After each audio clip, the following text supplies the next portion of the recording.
Are you ready to flee the frigid temperatures of Chicago and retire in Sarasota? That's what I'm talking about today, and I'm starting right now.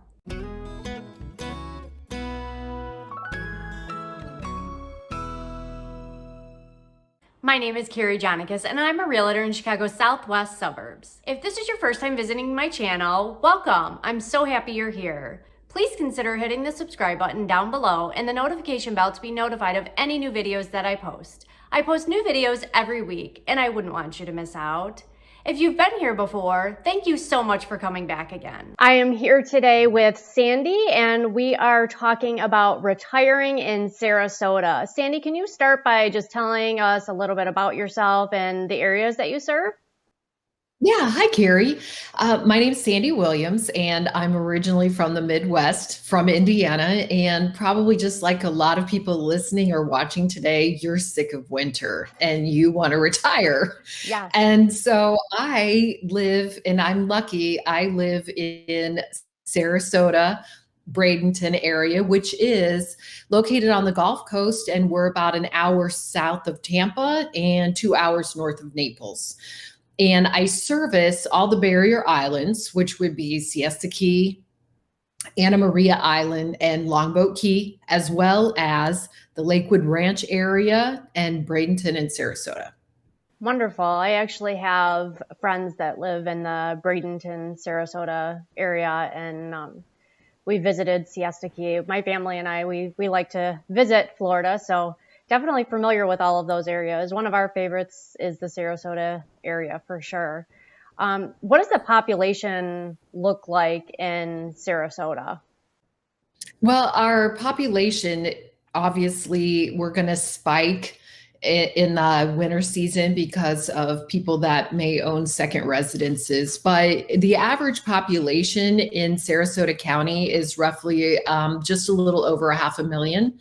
And Manatee County coming in, which is just adjacent to it, is about the same. So collectively, we're just a little over a million people.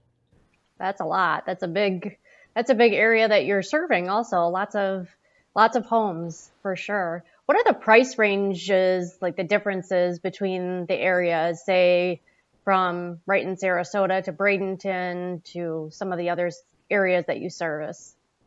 Well, as you probably know, and a rule of thumb is always about location, right? So the closer you are to the water, the more expensive it's going to get because people want to pay money. Land is a little bit scarce. And so if you're looking at a property on, let's say, Anna Maria Island, Longboat Key, or even Siesta Key, the average price for a condominium is close to probably about the mid 500s average price.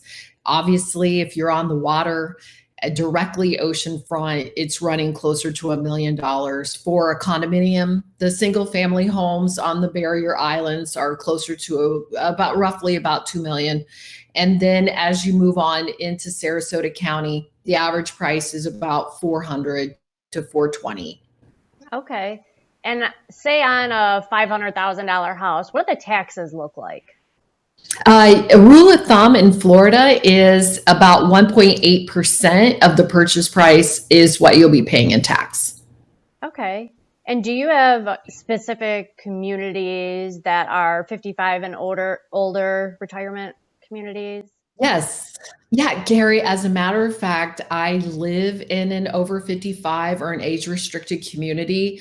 And some of the newer age restricted communities, you're going to find them in a town called Lakewood Ranch. Lakewood Ranch is in Manatee County.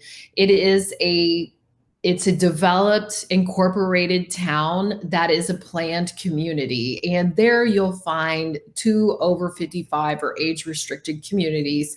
One of them is called Del Webb at Lakewood Ranch, and I actually lived in Del Webb for 3.5 years. And then the other one, which is a Coulter community, a Coulter Homes, is called Cresswind, and I'm building a home in Cresswind right now. Oh, well, that's exciting. Very exciting. Yeah. Um, Yep. what are some of the amenities that I assume that some of them have different amenities, but what do the amenities look like in some of those associations in the 55 and older communities? Well, it's just a beautiful thing because the age-restricted communities are basically almost self-contained. Now, if you look at Del Webb versus Cresswind, Del Webb is going to come in at about 1,260 homes. They're about, I would say at this point, about roughly three-quarters of the way completed. There you will find amenities that mirror any resort style community that or a resort pool that you would find in Las Vegas. Same with Cresswind. You're going to have amenity centers that are roughly 28,000 square feet. You're going to have heated pools, swim laps, pickleball courts, tennis, bocce ball, anything that you want, and organized clubs with full-time community directors in either one of those neighborhoods. So you can be as busy as you want, whether or not it's a kayak club, or perhaps you want to join the pickleball club. Or we even have, for example, in Cresswind even has a kiln. So if you're a potter, they actually have organized pottery art classes. That's so fun. It sounds like there's so much to do. Absolutely, Carrie. I mean, and that's in Lakewood Ranch. So let's say that you said to me you wanted to be closer to Siesta Key, right? So we all know that Siesta Key is in the top 3 beaches in the United States. And since I live here, I'm a little biased, so I'll say it's number 1. But the nice part about it is if you were truly wanted to be nearby a beach, you may want to consider Sarasota County and the area of Palmer Ranch, which is also a planned community.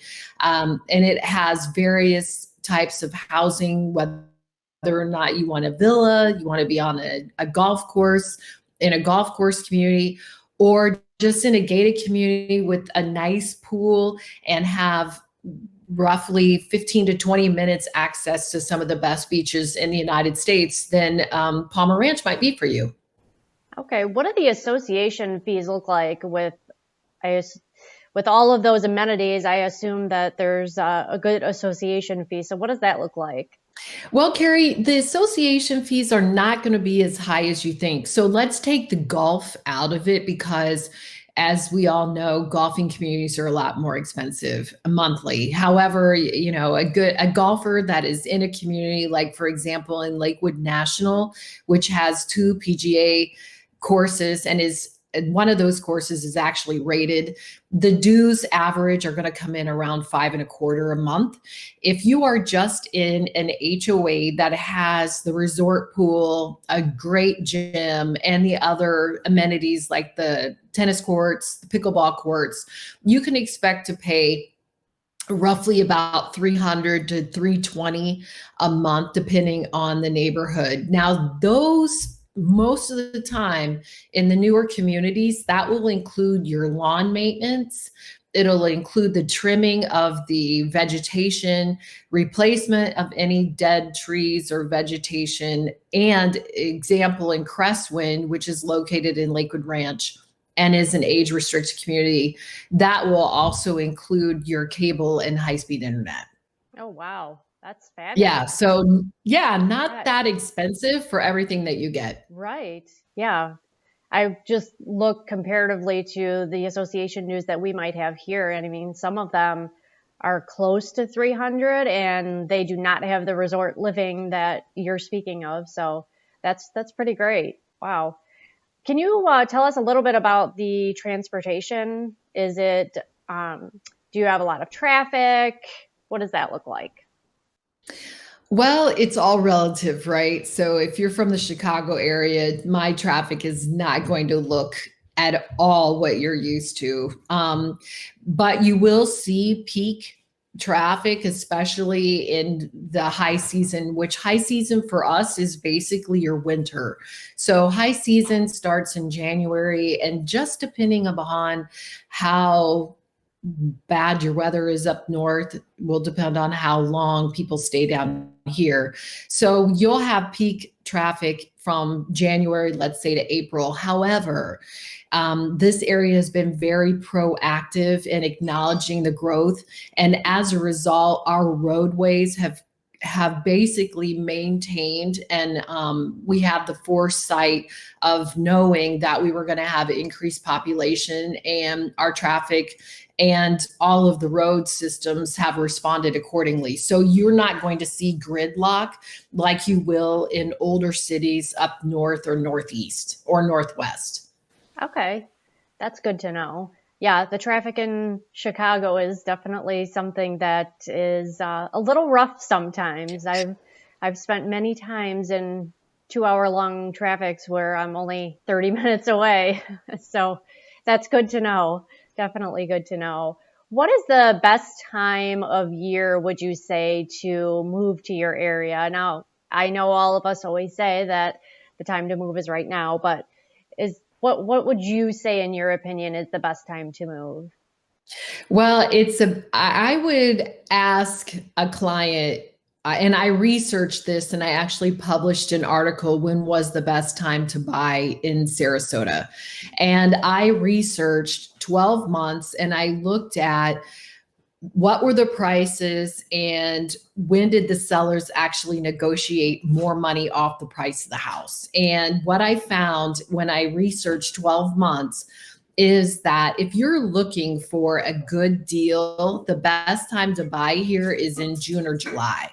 Now, if you're looking for something very particular, the best time to buy is going to be in the winter. And the reason why I say that is supply is lower in June and July than it is in January through probably April, May. So, it's kind of like shopping. I like to use the analogy of shopping for something off season, right, Carrie? Because you usually get a better deal on something after season. Like if I was going to shop for, let's just say, a Christmas tree, the best time for me to get a deal is going to be after Christmas, right? Right. But that doesn't mean I have a great selection. So it's a trade-off. So somebody that is truly value conscious, best time to buy is going to be off season, which is June to July and August. If you're looking something in particular and you don't want to compromise on what you want, then come in high season when we have ample inventory. That's great feedback. Thanks for sharing that. That was really great. Well, do you have anything else that you can share about the areas? If someone were to come down, what's the number one spot that you would want them to check out if they're interested in a 55 and over community? Well, we live in the best of both worlds. So being in the Sarasota, Bradenton, and Lakewood Ranch area, you have access not just to our lovely area, but you're 45 minutes away from Tampa, St. Petersburg. You can be in downtown Sarasota in 20 minutes if you're in the Bradenton, Lakewood Ranch area. So you have the benefit, if you look in this area, to just not enjoy what we have to offer, which would be all the fine beaches. One of the things that you really want to check out is St. Armand Circle. Okay. Take the drive over the Ringling Bridge. Remember, Sarasota is the town the circus built. So we have fantastic Ringling Museum that has a miniature circus, a wonderful art gallery, and it's right on the bay. You could even take a yoga class outside by the water. Oh, wow. That's fantastic. Oh my gosh, that sounds awesome. I want to do it. I know, right? We do live in paradise. I do. Carrie, I have to say that living in Lakewood Ranch and having access to everything and being able to check out for example, the Dali Museum in St. Petersburg, grab tapas by the water, meet friends, downtown in San Armand's for a cocktail hour, happy hour, or even sit by the water, have a glass of wine and check the sunset. And it's all here. I never had to leave my neighborhood. I never had to drive more than a half hour to 40 minutes to get to anywhere in Paradise. That's wonderful. It definitely sounds like paradise. It is. I'm lucky to be here. Yeah, I'm a little jealous, I'll have to say, because I'm looking out at big piles of snow right now and ice. So talking about all this, I'm a little jealous, but it sounds wonderful. Sounds great. Well, thank you so much for joining me today and sharing all of this information. I know this is going to be super valuable for anyone who is looking to retire in Sarasota. I will put your information in the description box down below for anyone who would like to retire to Sarasota. I would definitely recommend that they get in contact with you. You're so knowledgeable, and thank you so much for joining me. Well, hey, Carrie, thanks for having me. And from one Midwesterner to another, I always say I am your Midwest connection to the Sunshine State. Oh, that's so cute. Thank you so much. Thanks, Carrie. Bye. Stay warm now. Thank you. Bye. Bye. Thank you so much for joining Sandy and I today. If you're interested in moving to the Sarasota area and you would like more information about the next steps, please click the link in the description box down below to be sent my Retiring in Sarasota guide. Thank you so much for watching, and I'll see you on the next one.